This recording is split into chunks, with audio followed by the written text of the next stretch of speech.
Welcome back to Nightmare Logic, where your ass is grass and we're the lawnmower. We're your hosts, Christopher Smith and Peter Sawyer. And Taffeta, darling. Today's episode, in honor of Women's History Month, is dedicated to the Queens of Scream.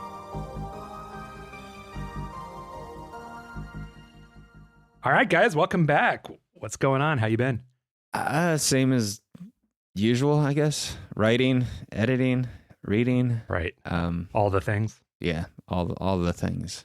I don't know. Taffeta, I had a pretty fantastic week. I've had a great week. Yeah? Yeah. I mean, I mentioned earlier, I love horror, but I also love, like the silly stuff. So I went and saw the Christopher Guest movie, A Mighty Wind, last night by John Michael Higgins, doing a Q&A. And it was because of Women's Month, they're doing this really lovely tribute, but also to Catherine O'Hara, who passed, who we're still feeling that. So it was just kind of a lot of sweet behind the scenes stuff about the movie with her and John Michael Higgins. And that was lovely.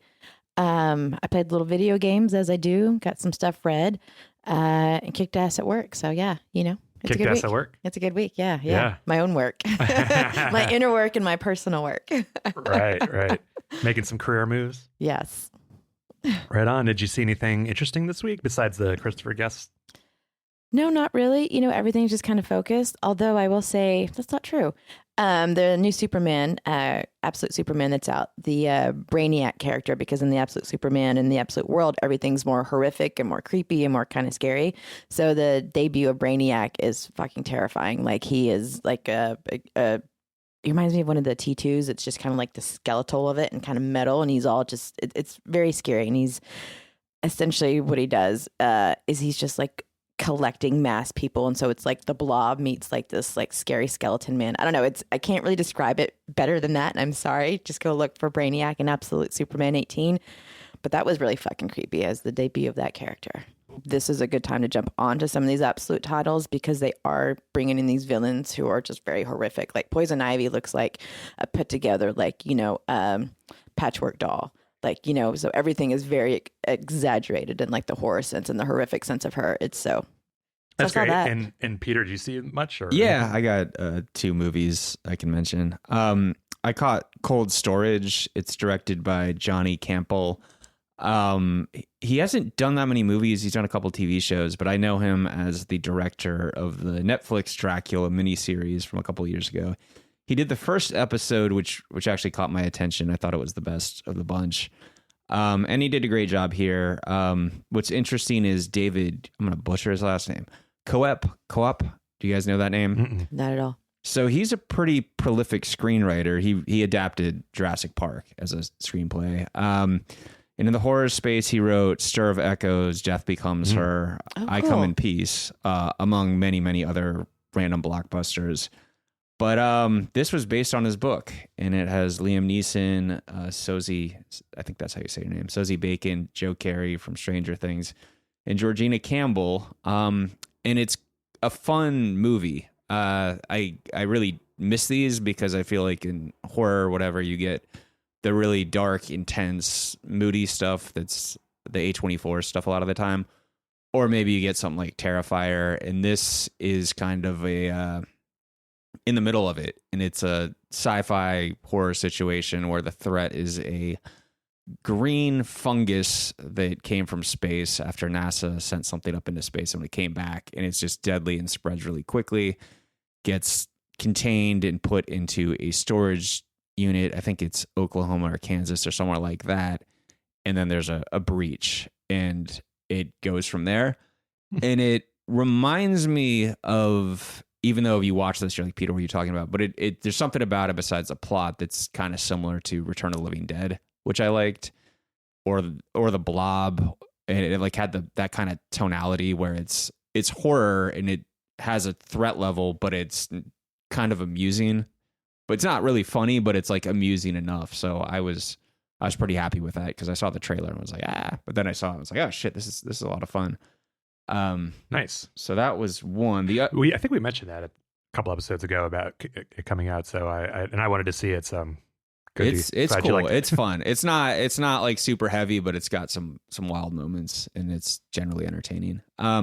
The other movie I saw that I really liked, especially since we're talking about like Scream Queens and Women's Month, is 28 Years Later, The Bone Temple, as that was directed by Nia DaCosta and she knocked it out of the park. I liked the 28 years later that came before this, but I did not like the last scene of that movie, which I thought was going to indicate how this would unfold.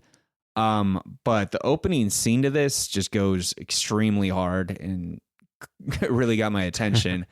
And it kind of has a lot of those heavier moments, but it's balanced out with all the Ralph Fiennes stuff. It's solid. It has a fun soundtrack built into it, and I got to catch up on that series. Like, I saw the first two, I think, and then when they came out, and then I don't even really remember. It's been so, a very long time. Yeah, and I think this was shot like back to back with the last one, but this I thought was an improvement. I think Alex Garland wrote both of these, but yeah, Alex Garland's great. Yeah, he's a solid writer. Yeah, but this was solid. Highly recommend. Nice. Well, for me, I finally watched the original Hellraiser, which I had never seen. I was embarrassed. I mean, there's actually a number of like classics like that I need to catch up on, and that's one. And I immediately texted Peter, and I was like, "Yeah, I saw it." And then we like hashed it out, and it's interesting. I probably have a different take on it than the people who came to it back in the 80s or 90s, just because films change so much, and yeah. But I did enjoy it quite a bit, and like there's some like batshit crazy parts in it, which I love batshit crazy, so that's cool. But you throw in a little bit of that like 80s kind of unintentional 80s camp, just due to limitations on technology and things like that. Like it. I don't know. I did enjoy it. I also rewatched Mothman Prophecy, which I hadn't seen since it came out, and that held up better than I kind of anticipated, because I feel like it didn't get the love. Like, did it have good reviews when it came out? Because I kind of remember people being like mixed on it and it not doing as well as it. It felt kind of like it was in a weird place. Yeah. Yeah, and it's maybe not traditional like horror per se. I mean, it's kind of supernatural, but it's like, I don't know. It's up my alley. It's kind of goth and it's cool eerie. And premonitions and things. And well, there's that one, and there's also the Dragonfly one with Kevin Costner. That's kind of like the opposite of it. That has like a more like, it's still kind of like supernatural and like thrilling, but it has like a better ending in it and stuff. And I think those came out around the same time, and I remember confusing them back to back. But I liked both of them. Yeah, with Dragonfly is the name of that one. Yeah, with Kevin Costner. Yeah, it's more supernatural. It's not like super scary, but it's like he's over. His wife was a doctor in like, a small nation, like a kind of on an island and stuff. And she goes missing and he has to go find her and all this stuff. And it's just kind of, it unfolds into be a very sweet, but also supernatural thing. And I just, with Mothman, I think they came out at the same time. And I was like, cool, we need more stuff like this. And then we didn't get it. Nah, true. This might be an unpopular opinion, but I kind of gravitate more to the like late 90s, early 2000s horror films. Maybe because that's where I started really like kind of getting into it more than like the 80s, which I think a lot of people hold up to be the kind of heyday of like horror films. I mean, it's because our generation grew up in the 80s, right? And I guess probably saw those at a young age. So way too young. Yeah. So then you get your kind of I mean, I love some of those for that reason. So like, I'm not totally immune.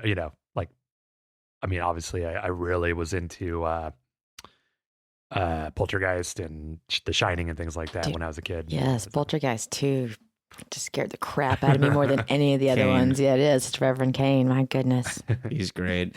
So creepy. All right. Well, transitioning into some news. Right now, South by Southwest is going on. It'll be over by the time you hear this. But some revelations from it. Hokum premiered there, which we had talked about in our Looking Forward to 2026 episode. And this is the director is Damien McCarthy, who did Oddity and Caveat, and but apparently it was well received, and it comes out on May 1st, so that's interesting. And Pretty Lethal premiered there, which is more of a thriller, but it basically follows a group of ballerinas as they try to escape from a remote inn after their bus breaks down on the way to a dance competition. Oh, fun. And they have to kind of be inventive in how they defend themselves with their dance moves, apparently. Yeah. It doesn't look as cheesy. I saw the trailer. I can't remember where, but I was like, oh, maybe I'd watch this. Yeah, I kind of got tickled by the idea, to be perfectly honest with you. Yeah. And it stars Uma Thurman, Millicent Simmons, and Iris Apatow. And actually, Iris Apatow's Judd Apatow's daughter. I worked with her sister one time. Anyways, but her sister was really cool. And that is going to be out on Amazon on March 25th. So you don't have a long time to wait for that one. Cool. Which is cool.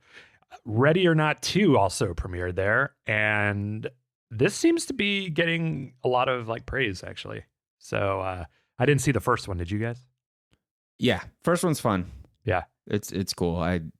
Samantha, is it Samara? How do you say her name? Samara, yeah. Samara Weaving. She's pretty consistent. Yes, Yeah, I did see that when we were at the whole family and the rich. Yeah. And speaking of, she's kind of a modern screen queen, which she'll might make an appearance later in our conversation. Well, also fun fact for you. For a lot of people don't know this because they probably don't know the band. Radio Silence directed Ready or Not, and I'm assuming Ready or Not 2, right? I don't know what Radio Silence is. That it's a team that does these different movies. Possibly because it's Matt Bettinelli Olpin and Tyler Gillette. So you know what band Matt was in? No. He was the guitarist of Link 80. Oh, that's who. Yeah. Okay. And for you guys who don't know who Link 80 is, they were a ska punk band from the 90s from the Bay Area. I was obsessed with them when I was 16, 17. The singer who sadly passed was Daniel Steele's, the writer's son. Yeah. But I saw Link 80 a couple of times and interviewed I interviewed Nick Trena. Yeah. And one of the songs was this called Pretty Girls. And I brought that up and he's like, Matt wrote some dumb emos, which I thought was funny. I reviewed So Matt, if you're listening to this, you got you dead to rights. So that comes out. Actually, I'm not sure when that comes out, but it stars Samara Weaving, as we said, Catherine Newton, and Elijah Wood. And after surviving one deadly game, Grace and her sister Faith must now outrun 4 rival families competing for a powerful throne. Winner takes all. I imagine it's kind of more of the same, but bigger budget. More cast, yeah. But apparently this might be one of those ones where the sequel holds up to the original, so worth checking out. All right, and some other notable films that premiered. I'm not going to go in deep on them, but Over Your Dead Body, which is a thriller, and Bagworm, which sounds really interesting. It's a mind-bending body horror, but it sounds kind of disgusting, and gory. So, I think Samara Weaving is also in Over Your Dead Body. I could be wrong. It's you go, girl. I mean, maybe it's Margot Robbie. I don't. It's a blonde. This weekend, that we're recording this, Undertone premiered for A24, and we've talked about it a couple times in the past. And actually, I think we are going to try to do a whole episode on Undertone and the power of sound design. So stay tuned for that, but it'll be a few weeks out.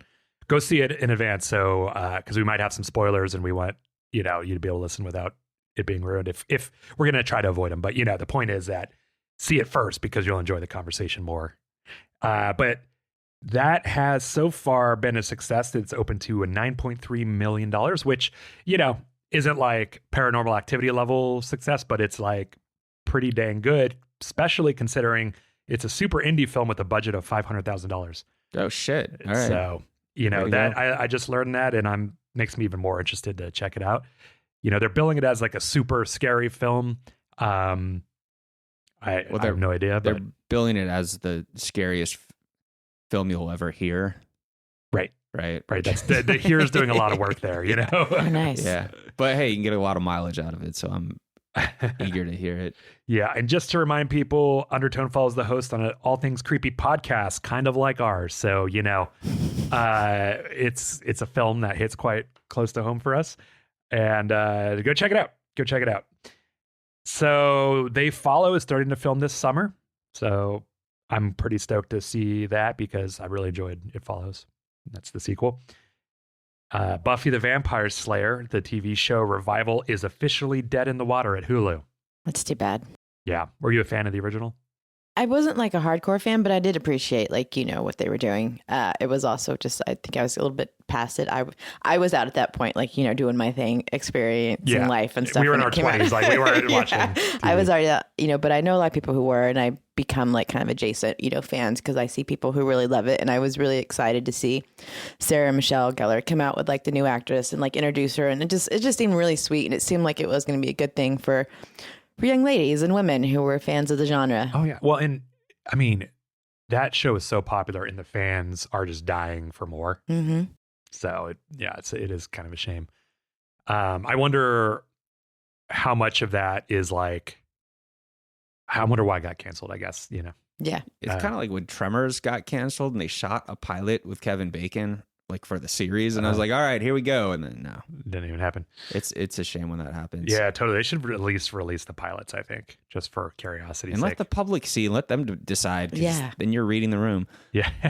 I like the movie Buffy the Vampire Slayer. Exactly. I was Yes. going to say that the first time I ever heard Punch It In was that movie. I never got into the show Buffy, but I have a funny story. But first I want to say, I thought the theme song was amazing Yeah. for it, like really cool theme song. And then I heard Nerf Herder and was like, not as into them, but that song rules. But this was 2013 and I like bleached my hair and grew a mullet and did the whole David Lost Boys thing for Halloween.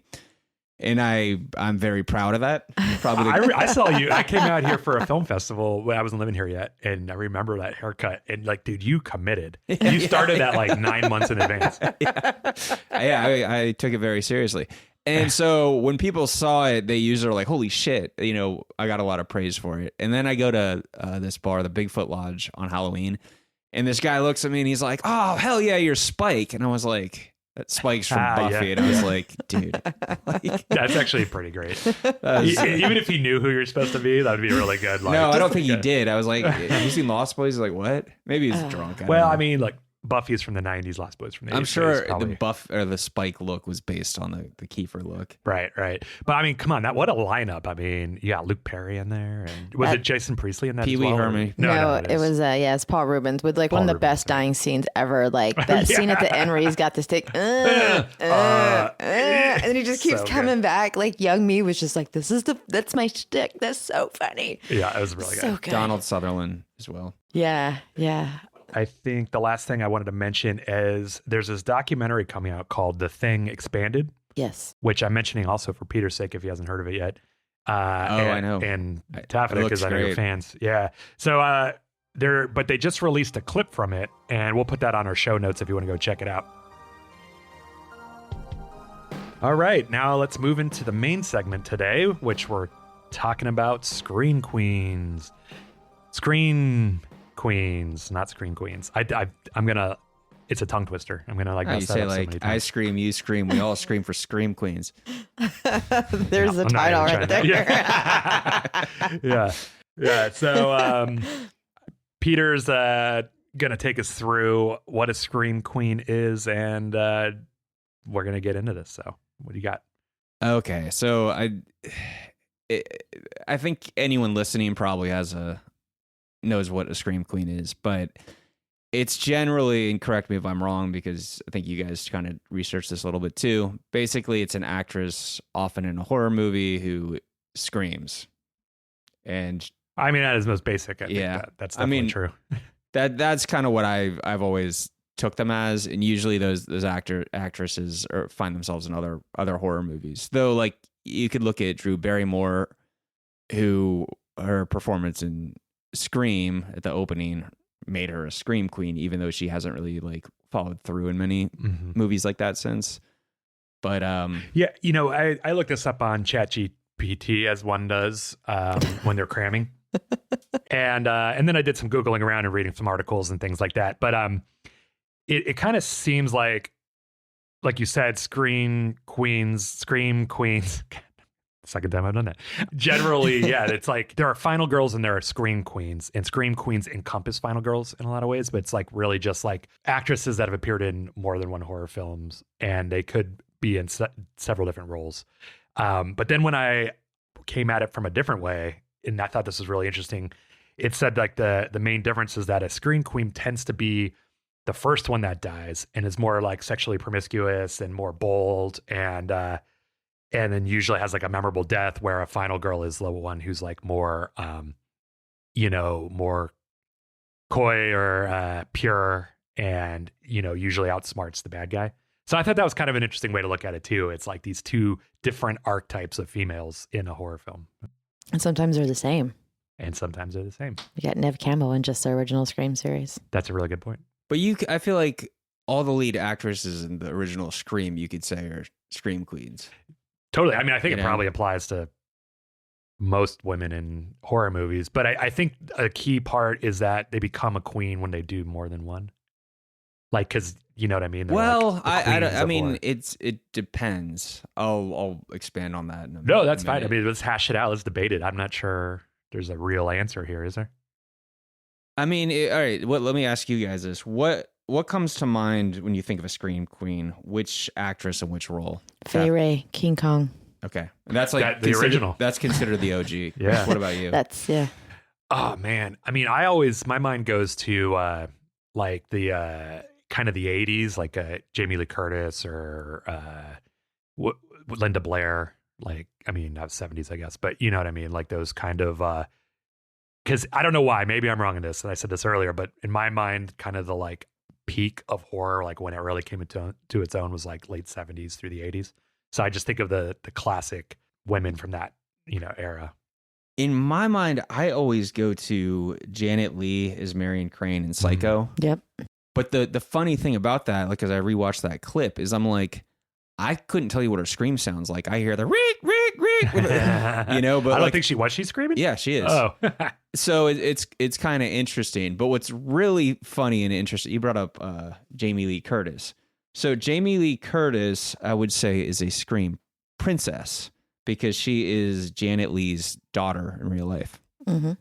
Scream Queen dynasty. It is a dynasty. But obviously a Scream Queen from I love the past. Yeah, so I thought that was kind of fun. I didn't actually know that. Did you know that? Yeah, because like it's Tony Curtis is her dad, so that's why she has Jamie Lee Curtis. Like she's got Lee for the mom, Curtis for the dad. This is why I do this with you guys, because I learned so much. I learned so much. But okay, so I was thinking about it a little more. I'm like, is there a specific scene where you're really thinking about the scream that an actress does? Is there one that you're like, that stayed with me? Do you guys have anything like that?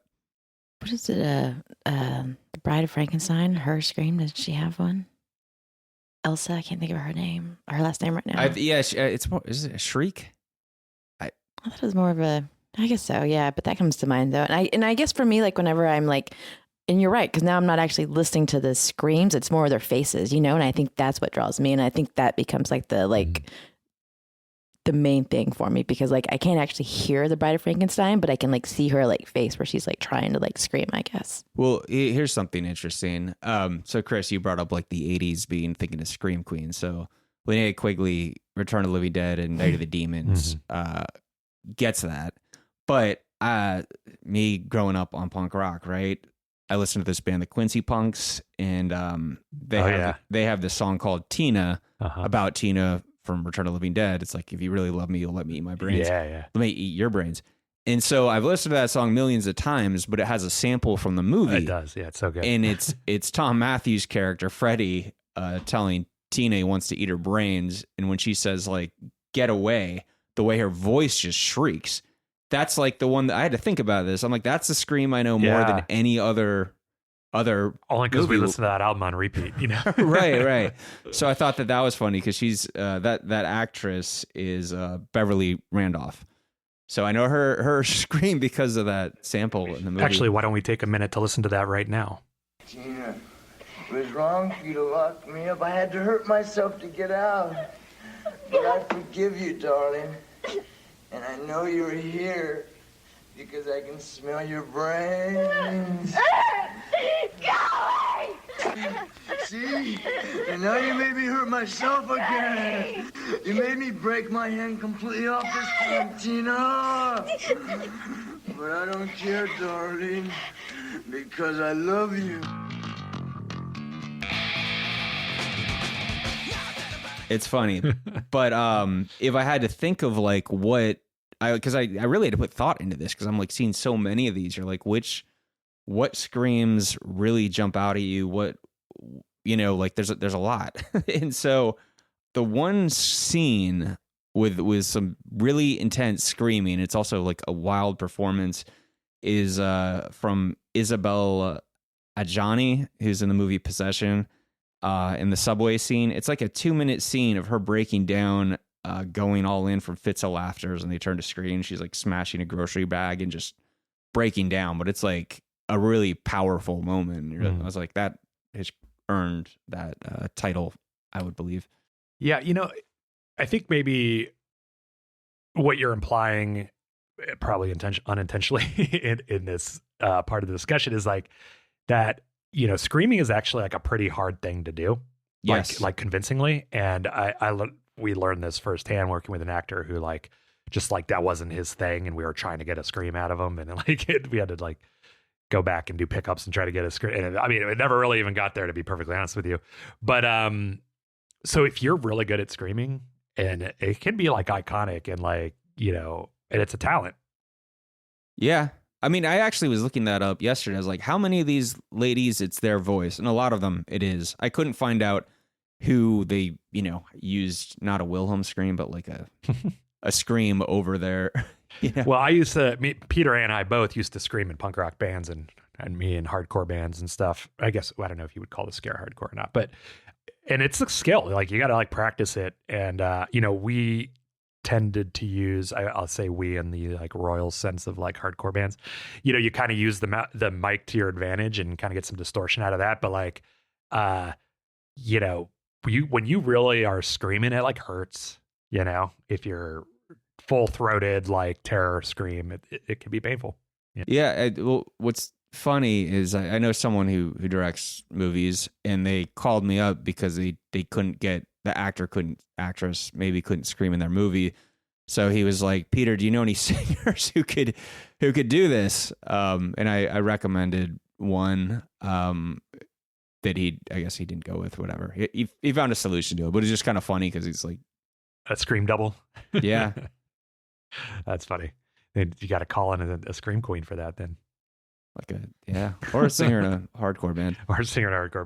Yeah. So what are some, like, when in that case, like, okay, we kind of mentioned who we each individually thought were like the scream queen, but like, do you got like a list of some really well-known ones for people who might want to know who we're talking about?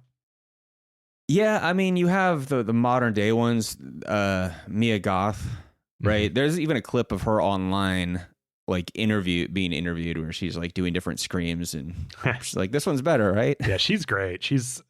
I actually really like her as an actress. Jenna Ortega would be another. Which is interesting. I actually didn't realize that about Jenna Ortega, because I've like kind of skipped a lot of the horror films that she was in, but know her primarily from her like massive popularity now, Yeah. But I didn't realize she came from that. Yeah, she's in X. She's in Scream 6. 5. I think she's in both of them. Yeah, she is. Both her and Melissa Barrera. And she's in other things that even before that, I think she was in some smaller ones. That would not surprise me. Only because I saw it in this article I just read. But yeah, I feel like each decade probably has their actresses who shine. I got some other modern ones here, like Keke Palmer, who's actually really cool. She was in Nope, but has been in other things before that. And I think she's in a film that's out. No, this is bad. I should know that. Naomi Watts, Samara Weaving, who we talked about earlier. Maika Monroe.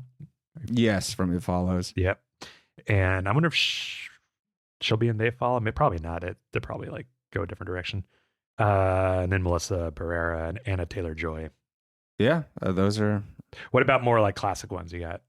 What's classic now? A friend of mine was telling. I'm going with anything before like 2009. Okay.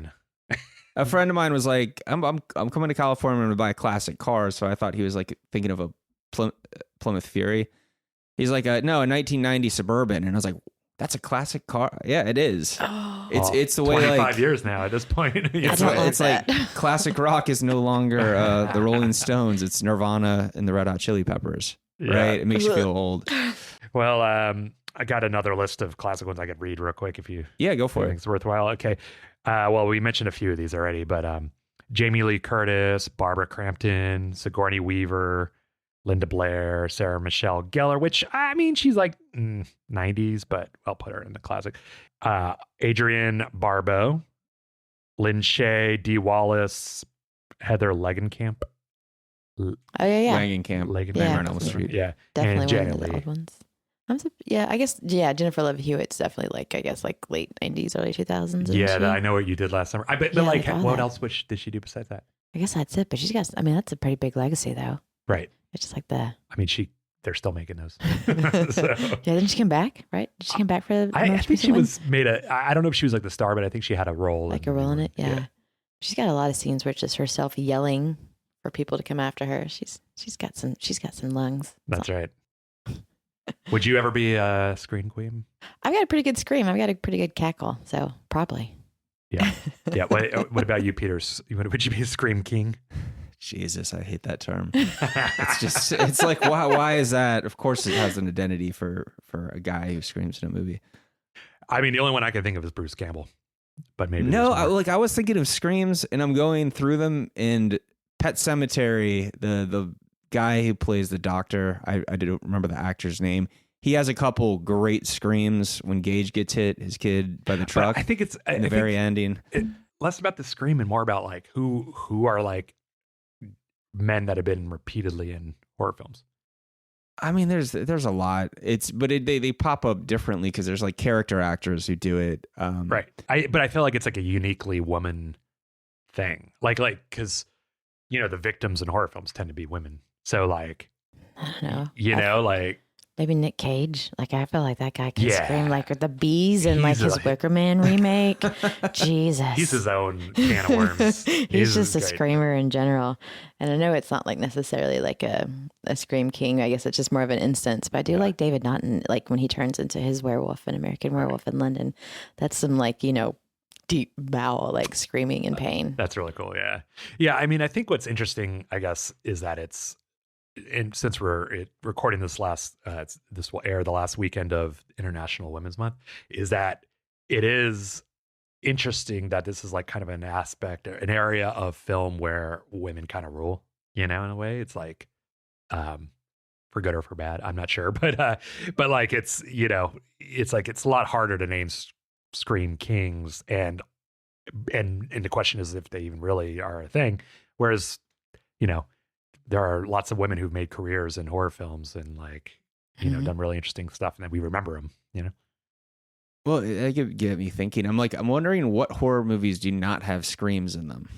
Like that just feels like a staple in a horror movie. Well, yeah, I mean, I guess it's the way that you show you're scared, or show isn't the right word. It's audio. So it'd be like hear that they're scared or project that they're scared. I don't know. But yeah, it's like a good way to like show the emotion, right? Right. It's your sound design. What's kind of interesting now that I think about it is there's a 90s horror movie called Mute Witness, and the lead is an actress. Mm-hmm. She can't scream, right? Right. But so it's all on her face and how she acts. Well, what was that one, like Don't Breathe, which is more of a thriller, but like they're being hunted in this house by a blind guy, I think, but they can't make any sounds or else he'll get them, Yeah. Or the one about the aliens where you can't make noise either. A Quiet Place. And The A Quiet Place too. ones? Yeah. Oh, yeah. Well, I got a question for you guys. Like, do you think that scream queens are a legacy of the past and like we're going to see less and less of them? Or do you think it's, because I kind of feel like they're a good, horror films are kind of a good entry for a lot of actors these days, but you don't see a lot of people who spend their like whole career or like a big portion of it doing just horror films anymore. But I mean, we named a bunch, but I don't know. What do you think? Well, I think, I'm not an actor or actress, but I think actors will tend to see like, oh, if they'll put me in these movies, I'll do it. I'll create a brand, I'll create a cult following. Because that's a good way to do it. And you can usually... the check's cash, right? And now you can branch out. I feel like in the 80s, you got kind of pigeon-held to do B movies, whatever. But now it's, these horror movies are very popular. Mm-hmm.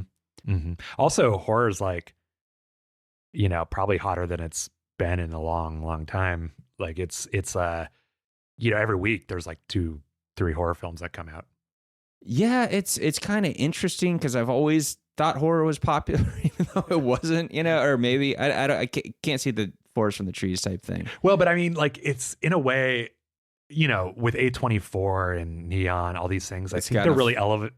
I don't really love this term, but they're elevating horror to like mainstream in a way that and also like, let's be honest here, the way that the world is right now, like it's a reflection, I think, of like what we're struggling with, but also it's a genre that people will still turn out to in movie theaters, and like at the end of the day, they want to make money, and people will go see them. Well, you also have Halloween, where then it's like that's a whole revamps the whole thing. People are like, oh, it's spooky season, I'm going to watch horror movies. That's a thing. I'm surprised. Maybe this exists, but I'm wondering if there is a campy queer movie called Scream Queens. Yeah, but I think there was a TV show also called Scream Queens. I mean, it's right there. It's like such low hanging fruit. Like clearly, you got to make this film. Like, like I'm surprised the first person who thought of that didn't go out and make that film.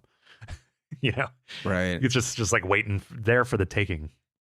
Well, I do agree with you when you said as far as like these film are getting a little bit elevated as far as their horror, because like, yeah, if you look at like the 80s and 90s, it is fun and it's cheesy. But when you come out with something like A24 with like The Witch or even like The Lighthouse and stuff like that, yeah, it is like, but it's not only just like eerie, but it's shot beautifully. Like it's also like, very cinematic, and it's pretty in its own like way. And I think that has like a different pull to fans than maybe like say Evil Dead or Nightmare on Elm Street, because it's more, I don't want to say more like bougie or like cinematic, but it is in its own way with the way it's coming out these days. Totally, 100%. And just made me think of something that as a counterpoint to to answer my own question from a minute ago, I think maybe there's less and also based on what you said, Peter, there's less stigma to being in horror films as an actress. Like you're not worried about it being pigeonholed as a B-level actress, because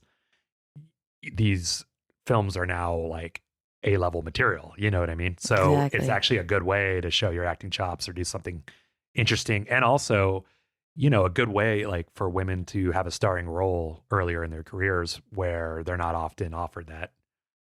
So, well, there's also another side of that.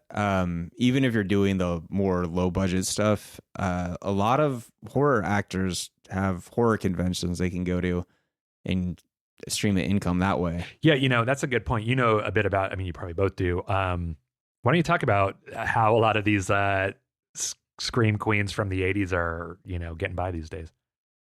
Yeah, I think they do circuits of horror conventions, and there's a lot of them in Los Angeles. But like, how do they make their money from that? Do they get paid to appear? They will take selfies with you. They'll sign autographs, and you pay them. You get to meet them. Mm-hmm. Yeah, and then you give them like $5, $10, and then it's like a bit 50, more expensive. 60. Yeah.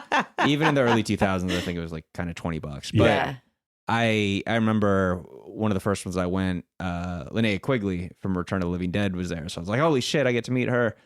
And this was before, smartphones took pictures. So I got a Polaroid and she wrote, "Peter, you're hot" on it. And I was super stoked because it's from Return of the Living Dead. So that was cool. And she was a very nice lady. Cool, very cool. And you've met Barbara Crampton before, haven't you? I have. Also very nice lady. David Duvall and I went to a party at a composer named Will Bates's house, and she was there, and David knows her and introduced me, and we shot the shit for a while. I think we were talking about Last Call or something, and she's like, "Oh, you should consider this person or that." And Barbara, I don't have the material in front of me, but she was the one who pushed against Scream Queens a while ago. There's why is that? Like, why? I know that it's some people don't like the term or being kind of categorized this way. You want to explain why that is? I don't remember exactly her reasoning, but I imagine it's just kind of like it's just a cheap label, maybe, is how they perceive it. Right. Like, I'm more than that. I'm not just because I scream in a horror movie. Like, I'm an actress. Fair point. I could totally see why that would rub you the wrong way. But, from the outside looking in, I'm also like, that's true, but also it's like acknowledging the sort of iconic status. It's legacy. Yeah. Yeah. Yeah. Which, but I imagine maybe it hits differently when you are from her era that versus now, because, at the time, I'm sure I don't know this. I'm projecting what I think somebody might feel in that position, but like, like you've been sort of like relegated to these sort of B-level roles, quote unquote, or rated R movies, that not a lot of people see. But then, but through today's lens, it's like, there's so many people who idolize you and like would like love to be in that situation. So I wonder, if just the fact that you came up in the 80s versus now, like you have a different experience of what that term means. Yeah, like that could very well be true. That's why we've kind of maybe elevated from that to like in modern times to the final girl, which is like a whole nother, subject itself that we could go in on. But like now it is just kind of the final girl. Let's touch on that. Like, what is the final girl? You want to? Essentially, like, the scream queens, like you mentioned before, like, it's usually like someone who's screaming, they're in terror, they're probably going to wind up, dying. The final girl is the complete opposite. It's someone who's prepared, very planned and calculated, and they wind up being the very last, lady in the bunch that survived like all the horrifics. And outsmarts the bad guy. Either kills or outsmarts. Yeah. Yeah. Very much like Ready or Not, we were talking about that earlier. And then you've got one of my favorites, Tales from the Crypt, Demon Knight, Jada Pinkett Smith. She's like one of the ultimate final girls in that one. So I don't know, maybe that's just kind of what the progression was eventually when people started writing more progressive movies and just, elevating them in general. Now you just have the girl at the end that just kicked all the ass and outsmarted everybody. Yeah, we'll have to do an episode on final girls because there's some probably some really interesting things to say about that. And also it's like the whole basis of Scream, right?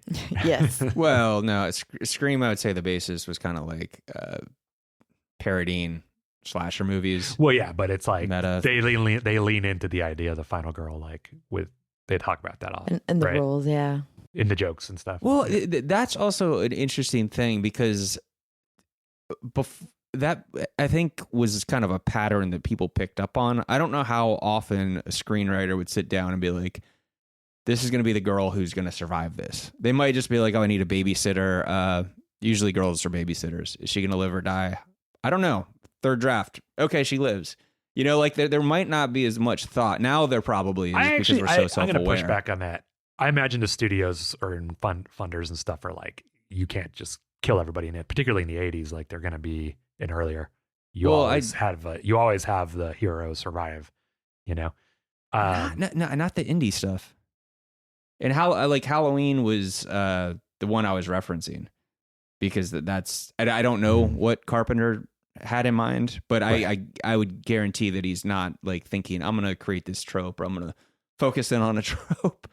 No, I mean, like, I don't know. Like you said, I don't know how much thought is put into the idea of like, there must be a final girl so much as just like, there must be someone who survives. And like, I think part of why women maybe are the victims in horror movies could be that there's like an extra layer of vulnerability.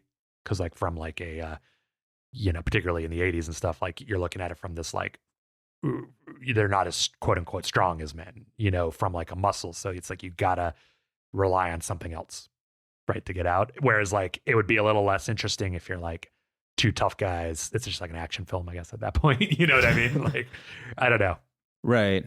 It's interesting. I mean, if you look at the Texas Chainsaw Massacre, that has a final girl as well, but that just really feels like an experience of just a nightmare these people are in. And like she survives just barely. It's because a trucker happens to drive by and, like she is able to outrun them, I guess. Maybe she's just a survival, not really a final girl. Right. And it kind of predates it. So that's where I'm getting at before, like now everything's so self-aware that people probably are like crossing check marks off there. Oh yeah. Yeah. I'm sure or playing or like trying to subvert the trope, like, oh, this is going to be a final girl. Oh, she died. And actually, the dog or she died and the dog survived, or I don't know, you know what I mean? Like where you're like, you think people are going to like anticipate something. So you intentionally. In fact, I think there is a movie called Final Girls. There is, I think it's, I want to see if it's what I'm thinking of. Yeah. I think it's from the early 2000s. No, well, there's one from 2015, but that's not what I'm thinking of. Jesus, I can't think of the one that's kind of like they go into the movie And maybe it's called Final Girls, not Final Girl. Let me see. Yeah, no, there was a 2015 movie called The Final Girls. It's a horror comedy that the plot follows a group of high school students who are transported into a 1986 film called Camp Bloodbath. So it kind of plays to all that, you know. Yeah, it leans into the tropes. Yeah.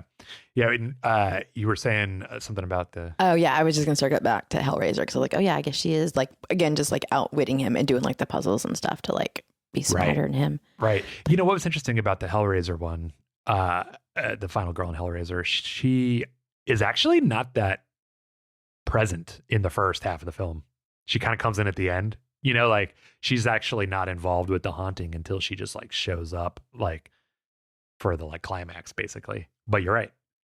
She survives in the end, you know, and she is the one that's like trying to be on this, you know, was she like studying for med school or something? So she's like, you know, I forget, but she's like on the straight and narrow. And, yeah. It's based on a book. It's been forever since I've read it, and I don't remember if she's more present earlier because obviously things change when you make the movie. Yeah, totally.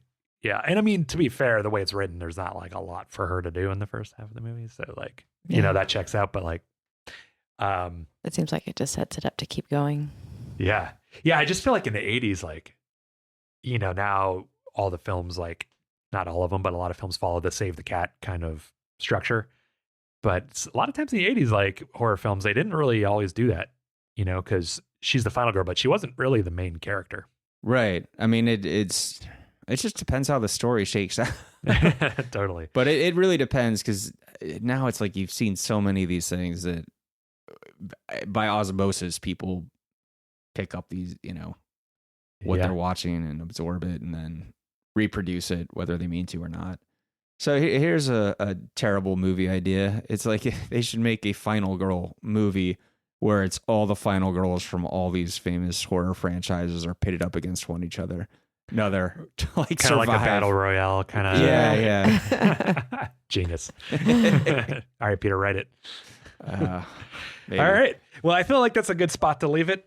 Thanks for chatting today, guys.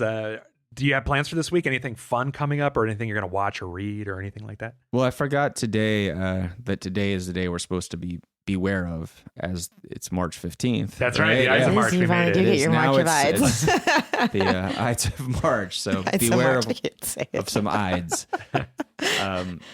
Apparently, also the book that I'm reading, The Morbidly Curious, just coincidentally yesterday was talking about that's like the oldest really recorded conspiracy. The Ides of March? Yeah, or Julius Caesar? Yeah. Like, I guess maybe well recorded. It's something to that effect. So I thought that was kind of fascinating. I've dropped the ball on seeing Redux yeah, 2 weeks in a row now. So I do hope to see Undertone today. Yeah, I'd love to check that out. I'm gonna make an effort, I think. It's hard to get out of the house with a 2-year-old, but yeah, I don't. Hey, bring him. Yeah. In fact, by the way, when this drops, it'll be my son Ozzy's birthday in a couple of days. So Ozzy, happy birthday, man. You made it to 2. Kept you alive this long. The big O2. Yeah. You might be the final boy. We don't know. Yeah. What about you? Taffeta, you going to do anything? You know, it's it's just another week, you know, trying to survive. And I think that's just a horror in general that I live with. And that's fun. This is incredibly cheesy and ridiculous, but you know, it is St. Patrick's Day. So I'll probably watch The Fugitive and maybe like a Leprechaun movie, which is just terrible. That's coming up. Wait a second. Does The Fugitive take place on St. Patrick's Day? It's during it. Yes. Because he has that parade and he remember he takes like the hat in the St. Patrick's Day parade and he puts it on and he like kind of maneuvers through it. Did that happen in both the original and the Harrison Ford one? I've only seen the Harrison Ford one. Okay. Me too. Same, but I don't remember that at all. I don't know. I feel like the movie God Told Me to Kill is St. Patrick. There's a parade then too. And Andy Kaufman's a cop in that very briefly. Nice. I'm just going to go out on a limb here and say that St. Patrick's Day is one of the lamest of all holidays. Absolutely. You just hate Irish people, man. No, Irish people are fine, but like that's the thing is like it's for Irish people, and everybody's everyone like, I'm appropriates Irish today. It is. It goes. It's what we do best here in America. We like to pick and choose the things and make them our own from other cultures, and then kick them out and be terrible to them. But Totally. I'm not even sure. Do people in Ireland? They probably support St. Patrick's Day. I mean, like St. Patrick's Day is not what we've turned it into here in the U.S. No, So. I mean, we just turned it into like a college drinking day. Really. Was it? I mean, the lore was right. St. Patrick chased out all the He snakes drove of out Ireland. all the snakes. Yeah. And so, why aren't snakes part of our St. Patrick's Day celebration? Well, in that That's a case, great maybe I'll question. watch the Simpsons episode Whacking Day. Okay. That's the only one that, Or snakes on a plane. that comes close to it. Anaconda. There you go. Yeah, no, there should be a St. Patrick's Day horror movie about snakes. Yeah. Oh, yeah. Genius. We haven't seen that yet, and that hasn't been exploited. Don't put that in the episode so we can capitalize on it. You got 2 films you got it right. That'll be yours. Peter, 2 films from this episode. All right. Well, thanks for tuning in. Talk to you guys again. Bye. Bye-bye.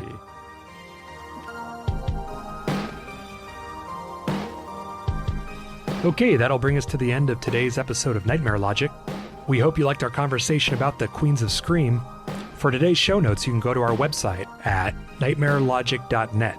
To follow us on Instagram, we're at NightmareLogicPod. We want to give a big thank you to our composer, Lars Lang Peterson. We're your hosts, Christopher Smith, Peter Sawyer, and Taffeta Darling. Until next time, watch out for that serial killer.